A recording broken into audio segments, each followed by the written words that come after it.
इस वीडियो में हम करेंगे कक्षा 6 का गणित का अध्याय 7 जिसका नाम है भिन्न यानी कि फ्रैक्शन। पेज नंबर 184 और 185 पर ये दो प्रश्न दिए हैं। ये प्रश्न नंबर 1 दिया है पेज नंबर 184 पर और प्रश्न नंबर 2 दिया है पेज नंबर 185 पर। इन दोनों प्रश्नों को हम इसी वीडियो में हल करेंगे और ये वीडियो इस चैप्टर की लास्ट वीडियो है। तो सबसे पहले देखें इसका पहला प्रश्न। प्रश्न एक है, क्या आप तीन विभिन्न भिन्नात्मक इकाइयां ढूंढ सकते हैं जिनका योगफल एक हो? यानी कि हमें तीन विभिन्न भिन्नात्मक इकाइयां ढूंढनी है जिनका योगफल कितना हो, जिनका योगफल एक हो, जिनका योगफल कितना हो, एक हो। तो वो इकाइयां होंगी 1/2 प्लस 1/3 प्लस 1/6। अगर इन सभी को हम जोड़ेंगे तो कितना आएगा? एक आएगा। कैसे आएगा? जैसे कि अगर हम इसे हल करें तो यहाँ 2 है, यहाँ 3 है और यहाँ 6 है। अगर हम 2, 3 और 6 का एलसीएम लेंगे तो 6 आएगा। 6 क्यों आएगा? क्योंकि 2 का भाग 6 में पूरा पूरा जाता है और 3 का भाग भी 6 में पूरा पूरा जाता है। जब छोटी संख्याओं का बड़ी संख्याओं में पूरा पूरा भाग चला जाता है तो जो सबसे बड़ी संख्या होती है वही उनका एलसीएम होती है। तो इनका एलसीएम क्या होगा? 6 होगा। तो लाइन खींच के हम यहाँ 6 लिखे। एलसीएम कितना है? 6 है। अब ऊपर 1 है तो 1 गुणा का निशान, 2 का भाग 6 में देंगे कितनी बार जाएगा? 3 बार। 2 दिया 6। प्लस है तो प्लस, फिर ऊपर 1 है तो 1 गुणा का निशान, 3 का भाग 6 में, 3 दूनी 6, 2 बार। प्लस है तो प्लस, फिर ऊपर 1 है तो 1 गुणा का निशान। अब 6 का भाग 6 में देंगे, 6 एकम 6, 1 बार। अब इनका गुणा करेंगे, 3 का गुणा 1 में, 3 एकम 3 प्लस 2 का गुणा 1 में, 2 एकम 2 प्लस 1 का गुणा 1 में, 1 एकम 1, बट्टे में कितना है? 6। अब इसे हम जोड़ेंगे तो 3 और 2 कितना होगा? 5, 5 और 1 6, यानी कि 6 ऊपर और 6 ही नीचे है। 6 का भाग 6 में देंगे कितनी बार जाएगा? 1 बार जाएगा। कितना आएगा? 1 आएगा। यानी कि तीन विभिन्न भिन्नात्मक इकाई हो जाएंगी 1/2 प्लस 1/3 प्लस 1/6।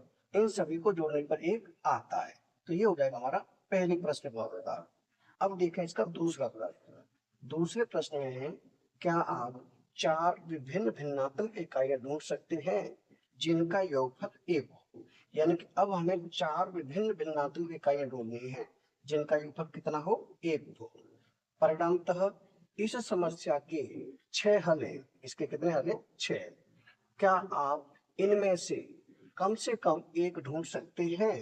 यानी हमें इनमें से कम एक हल ढूंढना है। तो उसका हल हो जाएगा, यानी कि उसकी 4 इकाइयां हो जाएंगी 1/2 प्लस 1/4 प्लस 1/6 प्लस 1/12। अगर इन सबको हम जोड़ेंगे तो कितना आएगा? 1 आएगा। इसे हल करके देखें तो 2 का, 4 का, 6 का और 12, इन सबका अगर हम एलसीएम लेंगे तो 12 आएगा। क्यों आएगा 12? क्योंकि 2 का भाग 12 में पूरा पूरा जाता है, 4 का भाग 12 में पूरा पूरा जाता है और 6 का भाग 12 में पूरा पूरा जाता है। तो सबसे बड़ी संख्या है वही हो जाती है एलसीएम। यानी कि हम लाइन खींचेंगे और 12 रखेंगे यहाँ।